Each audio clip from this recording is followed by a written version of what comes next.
네, 안녕들 하셨어요? 지중해 역사와 예술을 배우면서 우리가 행복해지는 시간이죠. 지중해 시간여행이 마련하는 튀르키예 역사예술여행. 오늘은 이제 241번째가 되겠네요. 그래서 앙카라, 튀르키예 수도인 앙카라에 있는 앙카라 문명박물관이 있어요. 아나톨리아 문명박물관. 그러니까 신석기 선사 문명과 관련된 유물들, 예술품들, 이거의 진품은 앙카라 아나톨리아 문명박물관에 가 있습니다. 그래서 우리가 이제 지난주에 몇 차례에 걸쳐 살펴봤던 신석기 농사주택, 차탈회의 농사주택에서 출토한 벽화나 그 다음에 지모신 조각이나 이런 것들은 어디 있다? 바로 앙카라 아나톨리아 문명박물관에 있다. 그래서 오늘 내일은 앙카라 아나톨리아 문명박물관에 있는 진품 유물을 갖고 우리가 이제 예술세계를 살펴보는데 인류 최초의 풍경화다라고 하는 좀 거창한 제목을 달고 한번 오늘 강의를 해보겠습니다. 앙카라는 이제 여기, 그러니까 이 내용에서 달아지는 유적지는 차탈회역이니까 요 코냐역인데 수도 앙카라는 여기 있죠. 이 앙카라에 있는 아나톨리아 시빌라이제이션 뮤지엄, 그러니까 아나톨리아 문명박물관이라 해서 튀르키예 땅이 우리가 아시아 쪽에 있는 땅을 아나톨리아라 그러잖아요. 이 아나톨리아 중에서도 동남부, 그러니까 메소포타미아 상부인 유프라데스 강과 티그리스 강이 있는 이 동남부의 신석기 초기의 어떤 그런 거, 그 다음에 아나톨리아 중부에 있는 차탈회익의 어떤 신석기 유물들, 이런 것들은 다 진품은 앙카라에 가 있다, 이렇게 보시면 되겠습니다. 그래서 아나톨리아 문명 박물관에 있는 앙카라의 주택이 과연 어떤 모습이었는지 진품으로 갖다가 해놨어요. 그러니까 그동안에 차탈회익에서 보거나 코냐 박물관에서 본 거는 복제품을 해놓은 거고, 오늘 보시는 거는 앙카라 아나톨리아 문명박물관에 있는 진품 조각들을 한번 보고, 그 다음에 진품 주택 벽화를 한번 살펴보도록 하겠습니다. 먼저 첫 번째 이제 조각인데요. 이제 농업에 대해서 이제 지난번에 여러 차례 이제 또 어떤 각 박물관에 있는 안내 설명이라든가 그 다음에 또 각 연구한 결과들을 제가 정리를 해서 소개시켜 드렸었는데, 다시 한번 정리를 하면 이 아나톨리아 박물관, 문명박물관에 있는 거니까 이게 지금 뭐냐 하면은, 그러니까 그동안에는 그동안과 달리 아나톨리아 동부에 있는, 특히 티그리스 강변에 있는 이런 유적지들을 조사를 해보니까 subsistence economy, 그러니까 농업이라고 하는 이것이가 정착생활, sedentary lifestyle, 그러니까 정착생활을 하기 위해서 농업을 했다. 즉, 농업을 먼저 하고 정착생활을 했다. 이렇게 전통적으로 알려져 있었는데, 이런데 메소포타미아 상부 유적지들을 다시 잘 조사를 해보니까 정착생활의 결과물로서 subsistence economy가 나온 거다. 즉, 우리가 그동안 다 살펴본 거를 아나톨리아 문명박물관에 있는 표지판에 다시 한번 제가 확인시켜 드리는 거예요. 그러니까 정착이 먼저 이루어지고 그 뒤에 정착의 결과물로서 농업이 나온 거다. 이런 걸 이제 여기서 다시 한번 우리가 이제 확인해 보는 거고요. 이런 것들이 이제 아나톨리아 문명박물관에 있는 앙카라에 있는 이제 이 실물들을 갖고 농사주택을 재구성해 놓은 거예요. 자, 요걸 보세요. 이게 뭐 같아요? 이게 뭐 같아요? 소머리? 곤지암 소머리 국밥? 배현정 국밥이에요? 소머리죠, 그죠? 소머리. 근데 이제 앞으로는 소머리라 그러시면 안 됩니다. 용어가 있어요. 이 재료는 뭘까요? 소머리가 맞아요. 재료는. 실제 솥불이에요? 아니면 뭐 딴 거를 집어넣었어요? 솥불만? 우리가 이제 레반트 지역에 요르단에 있는 아인 가잘이나 이런 데, 여리고 같은 데, 이스라엘 여리고에 실제 두개골에다가 석회 해반죽을 발라가지고 했다는 거 우리가 배웠었죠. 그죠? 자, 그런 걸 이미 배웠기 때문에, 초기에, 지금부터 한 10,000년 전쯤에 신석기 정착 문명이 시작됐을 때에 사람들이 동굴 아니면 주택에다가 장식품을 걸어 놓을 때, 그거를 실물에다가 회반죽을 이용했겠구나라는 거를 항상 머릿속에 넣어두시면 좋습니다. 자, 이거는 이제 뭐냐 하면은 이거를 부크라니움이라 한다. 이게 보스라든가 보비스가 소라는 뜻이에요. 이게. 그 다음에 크라니움이 두개골입니다. 그러니까 영어로 하면 뭐 스컬 오브 옥스, 그러니까 황소의 뿔 이렇게 되는 거고, 라틴어로 하면은 이것이가 보스 크라니움을 합해가지고 황소 뿔이라는 뜻으로 부크라니움. 그 다음에 복수령으로는 부크라니아. 여긴 두 개가 있으니까 이렇게 설명할 때는 부크라니아. 그 다음에 단수형으로 우리가 유물을 얘기할 때는 부크라니움. 이렇게 얘기한다. 이게 뭐예요? 오록스라고 하는 현지 지역에 있는 야생소의 실제 두개골을 하고 뼈를 갖다가, 뿔을 갖다가 라임 플래스터, 회반죽을 저때 이미 사용을 했기 때문에 그 석회석을 갖다가 불에 구워가지고 물을 섞어서 이 소석회를 만들어가지고 거기다 다시 물 반죽을 쳐가지고 같이 이렇게 만든, 그러니까 예술품이 되는 거죠. 그죠? 실물 뼈에다가 이 소석회를 갖고 만든 조각. 근데 특히 소뼈, 소뿔을 강조하는 건 뭐다? 부크라니움이라 그런다. 이게 이제 상당히 중요한 게 뭐냐면은 이게 만들어진 시점은 BC 7400에서 6200이니까 지금부터 9000년에서 7000년으로 대략 보면 되는데, 그 뒤로 우리가 메소포타미아 하부, 즉 수메르 문명, 문자 시대부터 해서 BC 한 3000년경부터 나오는, 그리고 그 뒤에 아시리아 제국이나 바빌로니아 제국을 거쳐서 나오는 BC 3000년, BC 4000년, BC 3000년 이 시절에 그 메소포타미아 문명에서 핵심이 뭐예요? 종교 신앙과 관련해서 소거든요. 소. 네. 그러니까 이제 그 그런 소신앙에 대한 근본적인 출발점이 그런 그 메소포타미아 하부에서 수메르 문명 내지는 그 아카드 문명에서 만들어지던 지금부터 4000년 전이나 3000년 전, 그보다도 그 시점에서 더 몇천 년 더 된, 즉 지금부터쯤에는 한 9000년에서 7000년 사이부터 이미 이 야생 소가 뭐가 되는 거예요? 어떤 내용인지 모르죠. 문자가 없으니까. 그렇지만 이걸 근사하게 집에다가 주택에다가 조각으로 걸었다는 거는 종교적인 의미든 신앙적인 의미든 장식적인 의미가 됐든 아무것도 아닌 걸 갖다 걸어놓을 수는 없는 거잖아요. 그죠? 그런 건 우리 또 이 회원님들이나 구독자님들이 연상해 볼 수 있는 거죠. 이 목적이 뭔지는. 그래서 부크라니움이라고 하는 이런 거를 했고, 이것이 이제 여기서 제가 오늘 소개를 안 시켜드리고 기회가 되면 이제 나중에 하겠습니다만, 선사시대 예술을 할 때에 회원님들 아마 구독자님들 아실 거예요. 이 동굴 구석기 시대의 선사 벽화, 즉 한 5만 년 전부터 나타나는 구석기 선사 예술에서 핵심이 소입니다. 그리고 뿔 가진 짐승이에요. 그게 결정판이 17,000년 전에 그려진 프랑스 도르도뉴 지방의 라스코 동굴 벽화. 이거는 진짜 가면은 누구든지 놀래 넘어지지 않을 수가 없는 그 규모, 그 다음에 화려한 색상, 그 다음에 사실성, 이런 데서 17,000년 거라고 도저히 믿기지 않는 거에 핵심이 바로 이 소다.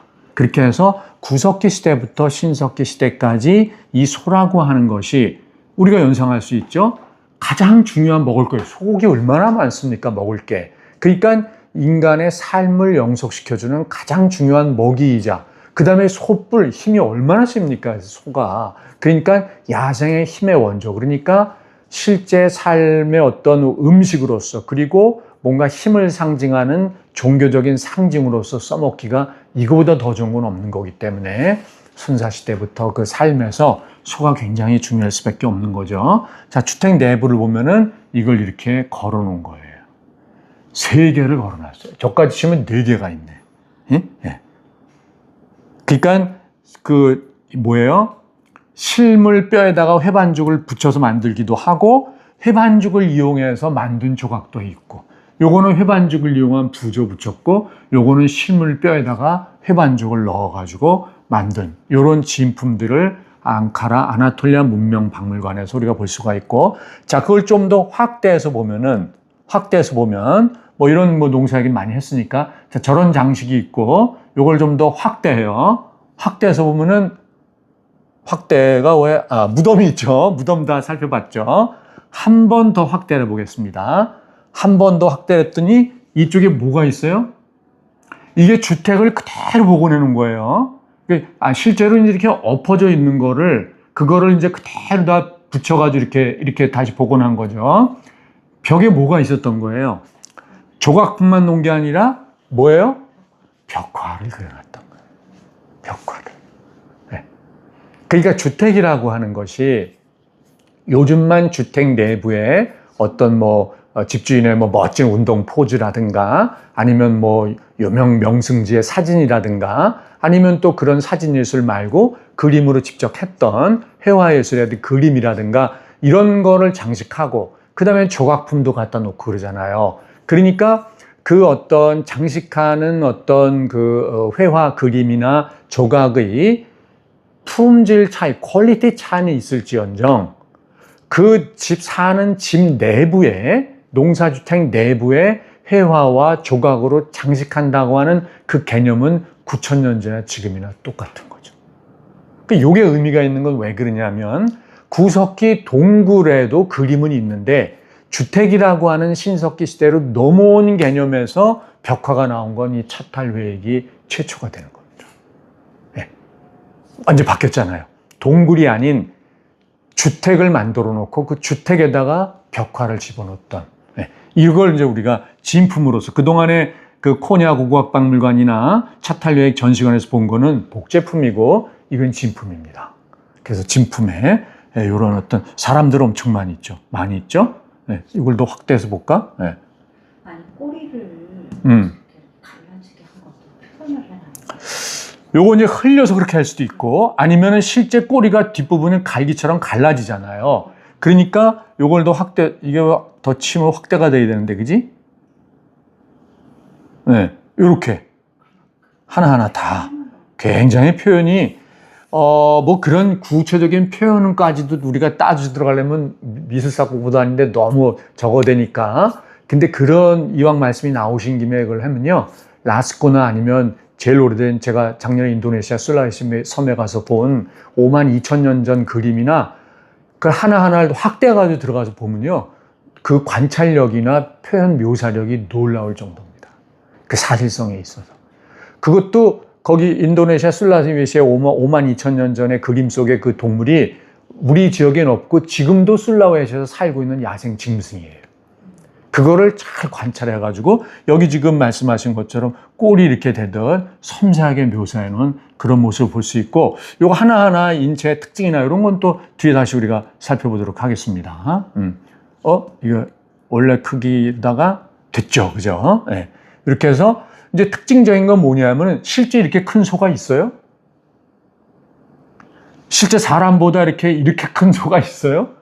공룡이라도 이렇게 크기가 어려울 거예요. 그죠? 네, 가장 큰 육식 공룡이라고 해도 7천만 년 전에 멸종했다고 하는 그 육식 공룡이라고 해도 이렇게 크지는 않을 겁니다. 사람 크기가. 그때는 인간이 없었으니까 비교해 볼 수도 없는 거지만 인간에게 나온 게 그 원숭이 고릴라하고 원숭이는 그 전에 갈라졌고 보노보 오랑우탄 침팬지 고릴라랑 인류가 갈려진 게 700만 년 정도니까 공룡은 7천만 년 전이니까 따지기도 어려운 거긴 하지만 그 700만 년부터 따지더라도 대략 고릴라랑 사람 크기가 비슷하다고 보고 보노보나 침팬지는 작지만 이 정도 크기의 이렇게 큰 짐승이라고 하는 거. 이건 이제 일종의 실제 구상의 세계에서 볼 수 없는 건 상상이잖아요. 근데 이제 다시 구석기 회화 얘기를 하면 인도네시아부터 그 다음에 스페인이나 그 다음에 그 프랑스 보르도 밑에 도르도니 지방에 있는 거라든가 이런 거에 있는 그 동굴 벽화 속에 보더라도 마찬가지예요. 인간과 함께 묘사할 때는 이렇게 무지하게 크게 짐승을 크게 묘사합니다. 그게 옛날에 다 똑같이 하지 않았겠어? 그 시기가 인도네시아 거는 5만 년 전이고 프랑스 쇼베 거는 3만 4천 년 전이고 프랑스 라스코 거는 17,000년 전이고 이거는 9,000년에서 7,000년밖에 안 된 거예요. 그러면 그 선사시대의 그 시간의 흐름이 무려 뭡니까? 4만 년 이상 되는 거예요. 그러니까 그 4만 년 이상 되는 흐름 속에 태평양에 있는 인도네시아 술라이 섬이나 대서양에 있는 이 스페인이나 프랑스나 그 다음에 그 유라시아 대륙의 중심에 있다고 볼 수 있는 아나톨리아의 어떤 차탈회획이나 이런 데서 표현의 양식이 같은 거예요. 뭐가? 인간은 실제보다 아주 작고 그 다음에 산양 짐승은 실제보다 무지하게 확대해서 그리는 게 똑같이 내려왔던 거다. 그러면 뭐 무슨 뜻으로 이걸 이렇게 크게 했을까 등등은 뭐 해석이 여러 가지가 있을 수 있겠죠. 저렇게 큰 황소를 좀 잡아가지고 우리가 마음껏 고기 배 좀 부르게 먹을 수 있게 해주세요 라고 하는 주술적인 의미를 담을 수도 있고, 저걸 일종의 무슨 뭐 그보다 더 이제 보니까 사람들이 사냥하는 모습이기 때문에 사냥이 거의 확실시 되는데, 그 사냥을 하더라도 사냥하는 그 짐승을 토템으로 삼을 수도 있는 거거든요. 그거 갖고 먹고 사니까 그거를 갖다가 일종의 어떤 조상승 비슷하게 숭배할 수도 있는 거니까, 그런 목적이라 그러면 더 크게 이렇게 확대해서 그릴 수도 있는 거고, 뭐 해석은 다양하게 할 수 있는 거니까. 예. 여기다 놓고 말씀드릴 걸 그랬네. 예. 여기가 보여드리는 요 한 페이지를 잘 봐주세요. 이런 거에 대한 구체적인 건 제가 이제 요 끝나면 이집트 하고, 이집트 끝난 뒤에 선사예술사에 대해서 이런 것들을 한번 쭉 해드리겠습니다. 그래서 특징적인 게 뭐냐면은 구석기에서 가장 오래된, 올해 또 밝혀졌어요. 작년에 제가 갈 때까지만 해도 5만 2천 년 전께 제일 오래됐는데, 올해 다시 우라늄 토륨 기법으로 다시 밝혀져가지고 네이처에 실린 거로는 6만 7,800년 전께 제일 오래된 걸로 다시 밝혀졌습니다. 이게 네이처지에 논문이 올해 밝혀졌어요. 호주 무슨 대학하고 인도네시아 문물국하고 같이 조사를 하거든요. 요가 이제 여기를 인도네시아 요 옆에 이게 보르네오 섬이고, 그 옆에 요렇게 뭐 코끼리 같이 생겨 먹은 게 요게 술라웨시 섬이에요. 그 술라웨시 섬의 앞바다에 있는 여기를 몰루카 제도라 그러고, 그 몰루카 제도가 바로 포르투갈인들, 나중에 네덜란드인들이 그쪽에 가가지고 향료 실어다 팔면서 15, 16세기에 떼부자가 된 게 바로 여기인데, 몰루카 제도인데, 향료의 원산지가 저긴데, 그 바로 앞바다에 있는 술라웨시 섬은 인류사 예술의 본고장이에요, 저가. 이 참 희한하죠? 크로마뇽의 발상지는 주로 이제 여기라고 생각을 했는데, 이디오피아 이쪽 어쩌리를 생각했는데, 최근에 나오는 유골을 보면은 모로코 쪽에 있는 데에서도 25만 년 이상 된 크로마뇽 유골이 나오고 있어요. 그렇기 때문에 그 크로마뇽 연대가 상당히 올라가는데, 어쨌든 모로코 이쪽이든 뭐예요? 다 이 북아프리카에 있는 어떤 사하라에서 북쪽으로 이쪽 지역의 동굴들에서 이제 크로마뇽인이 발상이 되는 거고, 이 크로마뇽인이 전례적으로는 이쪽으로 올라와 있다가 여기서 이쪽 저쪽으로 퍼진 거로 되어 있었는데, 만약에 여기서도 발상지가 인정이 되면은 이쪽으로 바로 올라가는 거죠. 그 궁금증이 풀리는 거예요. 왜 여기에 프랑스와 스페인에 집중적으로 선사예술품이 많은지 쉽게 이해가 되잖아요. 요거 딱 보니까. 여기서 바로 올라간 거고, 여기서 온 사람들은 이제 일로 퍼져나가는데, 자, 그런 얘기는 나중에 다시 하고, 제가 호주도 갔다 왔었거든요. 요쪽 지역이 붙어 있는 지역이란 말이에요. 저 지역에 선사시대 동굴 암각화, 가장 오래된 암각화들이 여기에 집중되어 있습니다. 이게 아주 특이하죠. 그 다음에 그걸 이어서 4만 년에서 3만 년 그 사이 거는 요쪽으로 집중되어 있어요. 요게 아주 흥미로운 요것이가 이제, 이게 왜 우리나라 울주에 있는 암각화랑 이런 거하고 왜 이게 독보적으로 훌륭한 문화유산이냐 하면, 아니면 훌륭하다기보다 표현을 바꾸겠습니다. 귀중한 문화유산이냐 하면, 이 암체화들은 연대를 측정할 수 있습니다. 근데 암각화는 연대를 측정할 수가 없어요. 우리나라 울주 암각화 언제 만들어졌는지 솔직히 아무도 모릅니다. 그냥 방증 자료로 추정하는 거예요. 벽을 긁었기 때문에 뭐 연대를 추정할 수 있는 자료가 아무것도 없어요. 그러면 이런 것들은 뭐냐? 암체화, 안료를 갖고 채색화하기 때문에, 물론 채색화도 광물질 안료를 쓰면 연대 측정이 안 됩니다. 인도 같은 데가 그래서 연대 측정이 안 돼요. 인도에도 채색화가 있어요. 인도 빈베트가라는 데 제가 다녀왔는데, 거기는 주로 광물 안료이기 때문에 광물 안료는 연대 측정이 안 되고 유기물 안료여야 돼요. 나무를 태운, 예를 들어 시커먼 색을 내는 나무를 태운 탄소 재료한다든지, 뭐 이 짐승에 필요한다든지, 이런 거로 하면은 연대 측정이 되는 겁니다. 그래서 연대 측정이 되는 암체화가, 그래서 유라시아에 많이 퍼져 있는 암각화보다 중요성을 인정받는 이유가 정확하게 연대 측정이 되기 때문에. 비근한 예로 하면, 이 공주에 있는 문영왕릉에 그 황금 유물이나 이런 거는 경주에 있는 이 적성목각분의 천마청이나 황남대청에서 더 많이 나오지만 국보는 어디가 더 많은지 아세요? 문영왕릉이 더 많아요. 왜? 정확하게 연대가 나왔잖아. 무덤에. 문영왕릉이라는 묘지석이 나와가지고 연대가 측정되기 때문에 공주 문영왕릉에서 나온 거는 하나하나가 다 국보가 될 수밖에 없는 거예요. 근데 경주에 있는 신라거에서는 연대가 안 나오거든. 바로 그 시기 되는 거죠, 이게. 그래서 우리가 선사시대의 그 회화나 또 조각은 제가 뺐습니다. 조각은 이제 안 하고 지금 회화 예술만 하는 건데 조각으로 들어가면 또 기가 막힌 것들이 많이 나와요. 선사시대, 구석시대부터. 그래서 회화만 일단 정리하면 요렇게 되는 거다. 이렇게 보시면 되고, 더 줄이면 이제 요거 나중에 제가 제가 다녀온 데니까 다 하나하나 다 해드리고, 지금 일단 이 구석기는 있고, 여기 신석기에서의 무슨 의미? 주택이라고 하는 데를 장식했던 벽화, 요거를 보시면 되는 거예요. 네. 자, 이 안료를 이제 여기 있던 이쪽 메소포타미아 상부에서는 그냥 벽을 장식하는 거로만 사용했던 건데, 그 단순한 장식으로 색을 바르는 게 아니라 벽화를 실질적으로 그렸던 거는 이쪽 아나톨리아 내부에 있는 차탈베이기 최초였던 거다. 해가지고 여러 그림들이, 인간을 표현했던 여러 그림들이 이제 많이 있다. 그러니까 앙카라 아나톨리아 문명박물관에서 보는 차탈베이기 출토 벽화의 가장 큰 특징은 동굴을 벗어난 주택 벽화다 이거예요.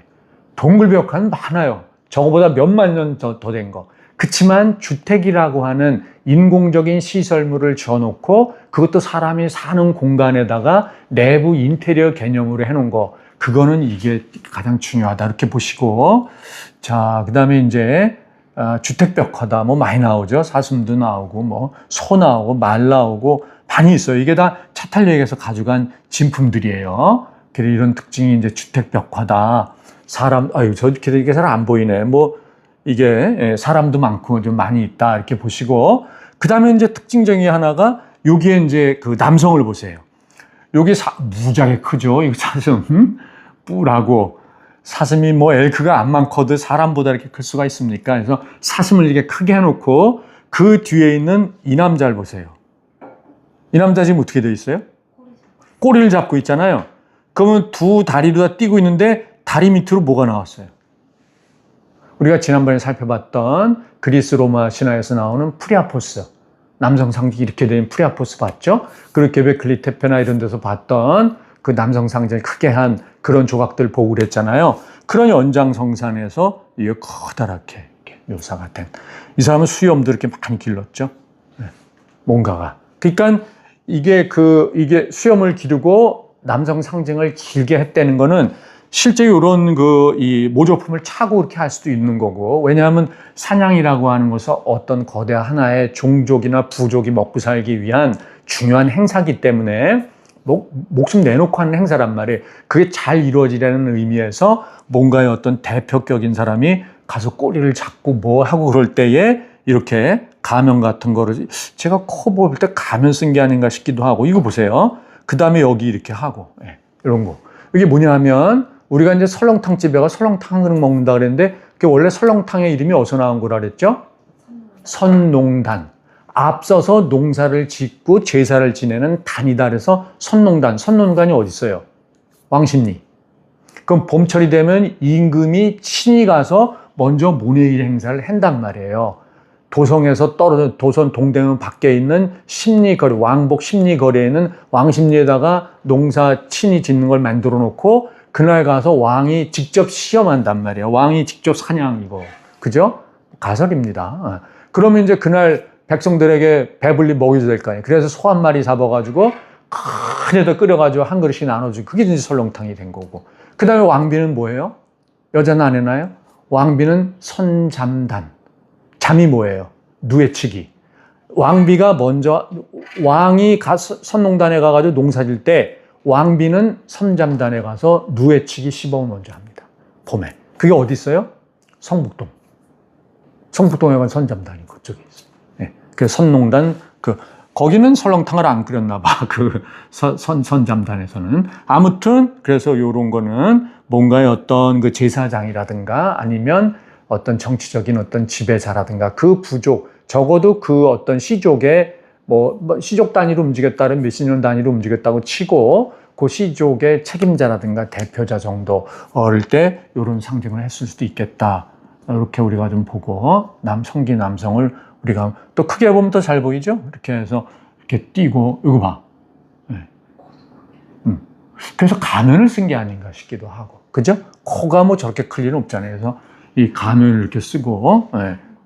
여기 왜냐하면 이게 실물은 아닐 거 아니에요. 뭔가 가면을 달았을. 지금도 그 밀림이라든가 원시 부족들 뭐 하는 거 보면 여기다 큰 거 해가지고 달고선 춤추고 그러잖아요. 왜? 칼집 모르죠 뭐 뭔지는. 네. 그래서 뭐 칼이라고 주장하고 싶으신 이유가 있나요? 그건 아니고 싶어요. 네. 자, 그건 모르죠 뭔지. 그 다음에 중요한 건 뭐냐면은 이거 지금 뭐 하고 있어요? 혀를 잡아당기고 있잖아. 저쪽에서는 이거 큰 사람이 꼬리 잡아당기고 있고 이쪽에서는 또 혀를 잡아당기고 있잖아요. 그러니까 뭔가가 이게 예수하러 온 사냥이 보통의 사냥이 아니라 뭔가 의미가 있는 의식으로서의 사냥의 장면을 담았다고 우리가 해석할 수가 있는 거죠. 그러니까 실제 사냥을 가서 하더라도 아까 제가 조선시대의 선농당, 섬장단 말씀을 드렸습니다만 그게 실제 뭐 임금이 가서 농사 짓습니까? 의식이잖아요. 그런 의식을 이때는 농사가 아니니까 뭐예요? 사냥 의식을 가서 한 게 아닌가.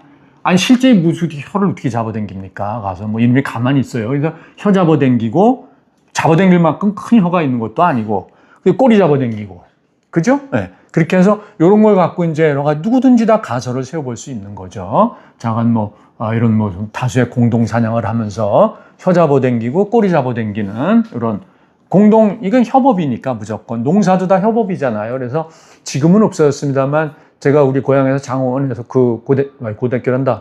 국민학교 5학년 때부터 제가 모내기 동원 나간. 그러니까는 그때는 그 비 올 때 가서 모를 안 심으면 저수지에서 이 보도랑으로 해가지고 그 농로로 공급을 못 받는 놈들은 비 한번 쏟아질 때 가서 얼른 심어야 되거든요. 그럼 수업 받다 말고 소내기 하면은 국민학교 5학년 이상 남학생들은 불려나가서 못 심고 제가 그랬었어요. 그러니까 그 타이밍, 그러니까 가면 뭐예요? 못줄을 양쪽에서 잡으면은 애들 한 20명이 우르르 들어가가지고서는 한 줄로 서가지고 줄에 맞춰가지고 심고 그 한 줄 남기면 또 한 발 빠져 심고 공동 작업이에요. 공동 작업. 노동자치. 이 소송 제기할까 봐. 생존이기 때문에 생존이다. 제가 그리고 이제 중학교 2학년 때까지 나가고 제가 중3 때부터 없어졌어요. 그때부터는 안 하더라고. 그때부터는 대개 이제 기계화가 시작이 됐어요. 시골에서도. 그래서 중학교 2학년 때까지 제가 수업 받다 말고 모심기 동원 나가면 중학교 땐 가가지고 막걸리 한 잔도 먹고 이렇게 하고 이렇게 했었는데 아무튼 뭐냐면 공동 작업이다. 근본적으로. 그래서 그런 시골에서 공동 작업을 해보고 큰 사람들은 이런 선사시대의 문화를 이해하는 게 훨씬 쉽죠. 왜냐하면 다 공동 작업이니까. 산에 가서 토끼를 잡더라도 공동 작업이거든요, 전부. 요즘 누가 공동으로 가서 누가 뭐 심고 가서 합니까? 기계 쓱 타고 가가지고 그 몇만 평 논을 그냥 혼자 하루 종일 기계 타고 벌벌벌 다니면서 다 하고 다 베고 하고, 예. 사냥도 혼자 가서 총 쏘고 하잖아요. 근데 50년 전만 해도 다 뭐예요? 수십 명이 모여가지고 공동으로 하면 농사도 안 되는 거거든요. 그렇기 때문에 생존을 위한 사냥도 다 이런 공동 작업으로 이루어지는 것들을 그러면 이제 당연히 죄를 이거 사진이 후진 걸 갖다 놨냐? 테리안트로프. 이게 뭐냐 하면 여기 있는 거를 가만히 보세요. 이게 얼굴이 뭐예요? 새잖아요. 실제 새예요? 아니 사냥하는데 새가 왜 와 있어? 새 가면을 썼거나 이런 거죠. 그러니까 테리안트로프는 뭐냐면 우리가 이제 우리 말이 있어요. 한자로 쓰는 반수 반인. 반은 짐승, 수고, 반은 사람이다. 요거를 그리스어로 써서 얘기하면 테리안트로페. 예. 요게 사람이라는 뜻이고 짐승이에요. 그래서 반은 사람이요, 반은 짐승인 걸로 묘사를 해요. 그럴 때 주로 많이 묘사되는 게 몸뚱아리는 사람인데 얼굴하고 상반신 새의 경우. 이런 게 많이 있고, 여기서 제가 소개를 안 시켜드리는데, 뭐 한참 후대니까, 일본에 가가지고, 일본에 있는 도기의 뭔 박물관이더라? 오사카인가 어디 가서 보니까, 도기에 뭐가 나오냐 하면은, 제를 지내는데, 사람이 이렇게 있는데, 새 분장을 한 제사장이 제사 지내는 모습이 나옵니다. 네, 도기에 그게 있어요. 그건 뭐, 선사시대 건 아니에요. 농사시대 이후 거니까, 뭐 2000년도 안 된 건데, 일본에 가서 보면. 그래서, 새 분장을 하고 나타나는 모습, 이런 것들을 도기로 하거든요. 그리고 이제 라스코 동굴 벽화 가서 제가 보니까 라스코 거기에서도 뭐냐 하면은 사냥하는 그 큰 남성, 아까도 그 성기를 그런 설명을 다 할 수가 없어가지고 이렇게 됐는데, 왜 그 성기 크게 묘사한 사람을 지도자급으로 보냐 하면은 그 그림이 여기만 나오는 게 아니거든. 라스코 동굴 벽화에 가도 남성 그거를 크게 한 사람이 있어요. 그 사람이 소하고 다이렉트로 맞선 그림이 있습니다. 그림들이. 그러니까 지도자급 인사를 표현할 때 힘의 상징, 남성의 상징으로서 그거를 크게 해놓는 그런 거로 보는 거예요. 그 옆에 뭐가 있어요? 새가 있습니다.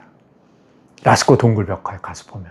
그렇기 때문에 여기서 그 라스코 동굴 벽화가 나오고 한 8,000년 뒤의 그림이잖아요, 이게. 사람들 사냥하는데 새가 등장하는 거예요. 테리안트로프, 반인반수로. 쇼베가도 그런 게 있고, 당연히 인도네시아 술라웨시 섬에서도 제가 그런 걸 다 확인했어요. 몇만 년 전 거라서 그런 선사시대의 전통들이 그대로 다 이어지고 있는 걸 우리가 볼 수가 있죠. 그 다음에 이거 보세요. 여기. 꼬리가 또 무지하게 길잖아. 사람이 꼬리가 어디 있습니까? 네, 예. 말꼬리보다 더 길어. 그러니까 이것도 뭔가의 그런 그 짐승의 그걸 차고 분장을 한 거야, 이게. 그죠? 네. 이런 모습들을, 그러니까 아주 이거 보세요. 네. 이것도 테리안트로프라고 할 수 있는 거죠. 사람 신체지만 사람이 꼬리가 안 달렸잖아요. 아주 꼬리도 크네. 네. 이렇게 하고, 이쪽을 또 보면은 이 겨가 있잖아요. 이게 뭐 사람이 기는 편일 수도 있지만, 기는 뭐 등에도 뭐가 있고, 자원 해가지고, 이렇게 해서 보통의 인간의 모습이 아닌 짐승과 섞인 모습, 그런 거를 테리안트로프라 그러고, 구석기 시대부터 회화 예술에 반복적으로 등장하는 거다. 이렇게 보시면 되겠습니다. 그런 모습들이 다 나타나고 있죠. 그죠? 네. 이게 뭔지는 모르지만 자관.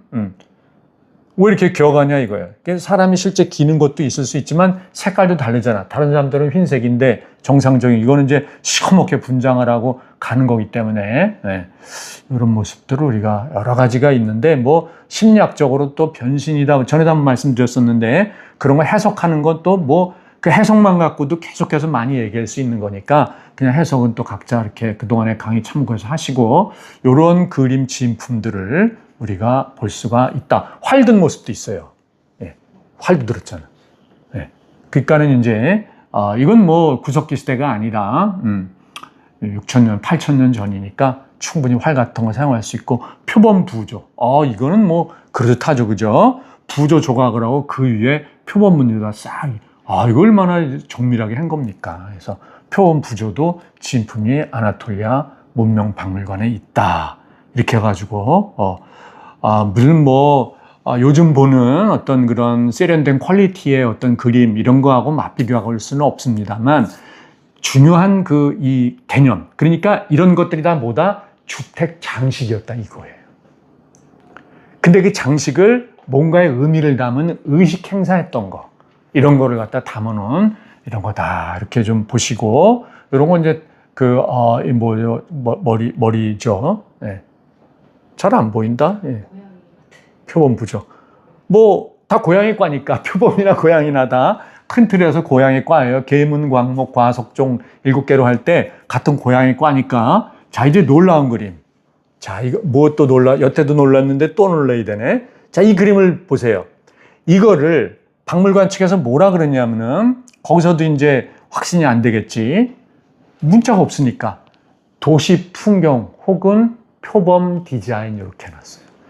이렇게 돼 있으니까 이게 표범문인가 보다. 왜냐하면 표범 가지고 그림이 또 있잖아요. 근데 중요한 또 하나는 도시 풍경일 수도 있다. 이렇게 해놨어요. 무슨 도시 풍경이라는 거야? 상상 한번 해보실까요? 왜 이걸 도시 풍경이라고 그랬을까요? 한번 보세요. 그림을 잘 보세요. 이게 다 집이잖아. 한 칸 한 칸이. 차탈회액이 집이 한 칸 한 칸이다 이렇게 돼 있잖아. 그러면 집이 있으면 그 뒤에 뭐가 있어요? 산이 있잖아. 근데 산에서 연기가 올라오잖아. 실제 차탈회액 뒤에 화산이 있습니다. 그렇기 때문에 야 이게 풍경화 아니야, 인류 최초의 풍경화 아니냐라고 해석도 하는 거예요. 이게 분화가 됐잖아요. 분화가 되고 있는. 자, 그래서 요거를 앙카라 아나톨리아, 이게 핫산이라고 하는 이름의 화산이 실제 차탈회액 저 뒤쪽으로 보이는 거. 우리가 그 카파도키아 가서 거가 우치사른가 이런 데 가서 뭐 어디든지 이렇게 보면 70km 떨어진 저기 떨어지는 예르지에스 산인가 그 화산 보이잖아요. 눈 덮인 높은 산. 그게 보이듯 차탈회액에서는 핫산 화산이 뒤로 보인답니다. 저도 그걸 몰라가지고 거기 가서 그걸 뭐 사진을 못 찍어가지고 그냥 요렇게만 보여드리는데, 그래서 요 그림을 박물관 측에서 다시 그려놓은 거 보면 요렇게 되어 있는 거예요. 이게 하나하나가 차탈회액의 그림이잖아요.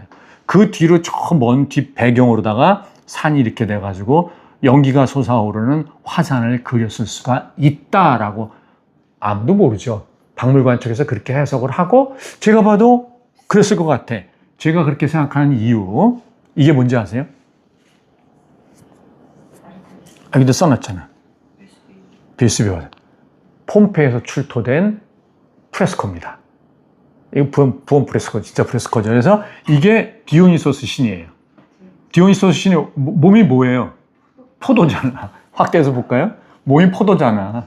그리고 이 박맹이란다. 이 지팽이, 홀, 이거를 티르소스라 그래요. 그리고선 끄트머리에다 이제 포도 이파리를 달고, 포도주장 칸타로스에서 포도주를 따르면은 표범이 애하고 받아먹는, 이게 전형적인 디오니소스를 묘사하는 하나의 장면이고, 그 다음에 폼페이 그림에서 잘 많이 나오는 이게 특유의 뱀. 이건 뭐 징그러 뱀탕집 뭐 이런 게 아니고, 죽음 이런 게 아니에요. 그러니까 조상신 같은 거를 상징할 때 폼페이 가서 보면 폼페이 유적지에 남아있는 벽화의 소재 가운데 제일 많은 게 뱀이거든요. 그렇게 보시고, 분화 전의 베수비오 화산입니다. 이걸 확대해서 보면은 무지하게 재미난 게 나와요. 이게 뭡니까? 포도밭이에요. 지금도 유럽에서 포도밭 이렇게 키웁니다. 이런 식으로 낮게. 우리마냥 포도가 높은 게 아니라 저기 포도가 낮거든요. 낮게 쫙 쳐놓고서는 이게 거기에 포도. 이미 뭐예요? 로마 시대 폼페이 포도주가 유명으로 아주 이름이 높았던 포도주입니다. 저기는 여기랑 삶 자체가 달랐던 데기 때문에 이런 걸 우리가 종합적으로 한번 보고, 왜 이걸 제가 보여드리냐면 바로 이거예요. 이때만 해도 조금 뽀송뽀송했네. 한 10년 전쯤 된 것 같아요. 이게 폼페이 시가지잖아요. 폼페이 시가지에서 바라보는 분화 후의 베수비오 화산. 뭔 얘기인지 아시겠죠? 그러니까 요건 분화 전의 모습이고 분화 뒤야. 그럼 뭐예요? 여기서 차탈회액 시가지에서 보는 화산, 폼페이 시가지에서 보는 화산 똑같잖아. 네. 그래서 저는 이건 뭐 제 주장이 아니잖아요.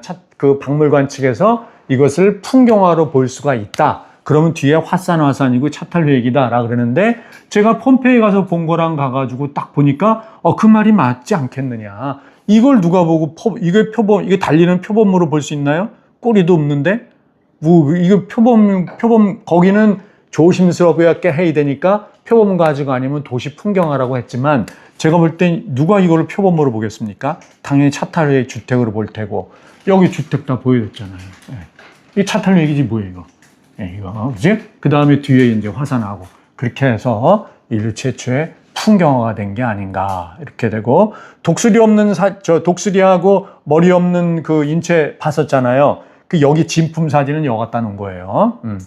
어려 이렇게 나온 거. 진품은 여기 있습니다. 앞에 이제 복제품으로 요거 있잖아요. 많이 보여드렸잖아. 요거 진품은 여기 갖다 놨어요. 앞에 하고, 그 다음에 이제 특징이 뭐냐면 기하학 장식 무늬들이에요. 이런 무늬들.